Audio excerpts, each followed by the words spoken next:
Thunder Force, starring Melissa McCarthy and Octavia Spencer, is now streaming on Netflix, and I would like to talk about my thoughts on the movie. I would like to start off by saying that this video should be relatively spoiler-free. Not that there's really that much to spoil in the movie, but whether you've seen the movie or not, you should be able to watch this video and hopefully feel like I haven't ruined anything for you.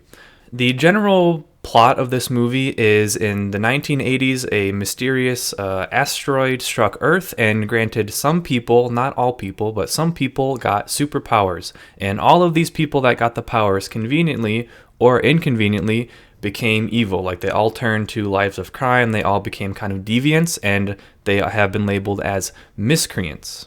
Growing up in the 1980s, we have the younger versions of Melissa McCarthy's and Octavia Spencer's character and their friends that kind of go their separate ways after high school, but then an event happens in modern day that causes them to have to come together again, and one of them has discovered how to take the superpowers and, just kind of inject it into people, and their plan is to, kind of become good superheroes to start battling against the miscreants, and this is where we get the creation of Thunder Force. As always, I am going to talk about the things about this movie that I did not necessarily enjoy first, one of those being this movie moves way too quickly. It is not a very long movie, it's about an hour and 45 minutes, and we do not get to see nearly enough of Thunder Force in action. Basically, we get to see them do their first kind of mission, like right after they get their powers, and then the next time we see them in action is the very last fight sequence. We don't really get to see them do a bunch of fighting, which they do a lot, and usually, if you don't want to show all the fighting in a movie, you show like a montage of just little clips of them fighting. But we don't even get to see montages.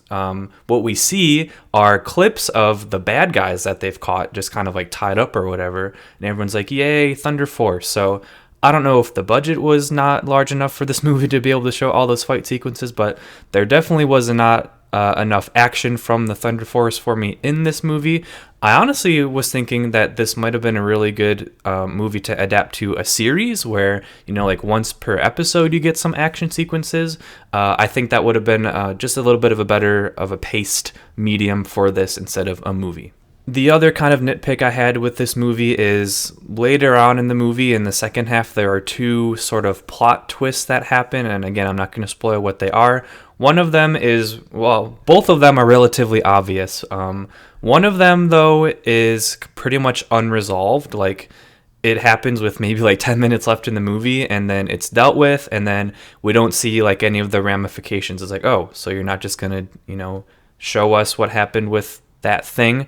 So again, I thought both of the kind of plot twists were a little bit obvious and one was completely unresolved, so I kind of had an issue with that. Other than those two things, I actually found myself really enjoying this movie. It was quite charming. Melissa McCarthy has a particular brand of humor that can be kind of aggressive and boisterous, and there's a lot of, she does a lot of impressions, and she can be loud, and it's not everyone's cup of tea. For me, I don't really have like a preferred like humor style. I was just hoping that they didn't rely too much on Melissa McCarthy's humor. I did think that if there was too much of that, it would have been a little bit overwhelming. And I'm glad to say they had the perfect amount of Melissa McCarthy humor in this. There was a well balance between her humor and just kind of other sort of generic humor, and I thought it worked really well. I thought Octavia Spencer and Melissa McCarthy did have some really good chemistry, like I said earlier, not just with the comedy, but just with the characters in general. I thought there was a pretty good balance in terms of, emotional investment that the audience has with both characters.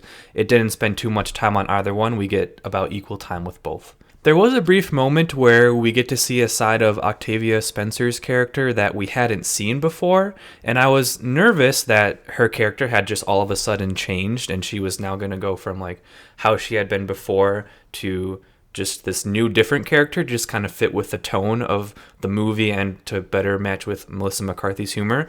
But she does still show signs of the part of herself that we got to know earlier, which for me shows like really good connection between the two characters. Like when Melissa McCarthy's character kind of like when they reconnect, it brings up that side of Octavia Spencer's character, for a little bit. But then later on in the movie, we see she still has some of more personality traits that we got to learn about her early in the movie. So I really thought that could have been a really awkward moment where they just changed her character to fit the movie, but they really showed that these two characters impacted how they behaved, and I really thought that was a good touch. This movie does break the fourth wall occasionally and comments on some superhero tropes that are never really addressed in movies. Well, I guess they are sometimes, but I thought they did a good job in this movie. They talk about when you have like superhero outfits, how they can be smelly, and there's a couple of comedic moments where they have this vehicle that's really cool that they're driving, but they talk about the like impracticality of trying to get into this really cool like sports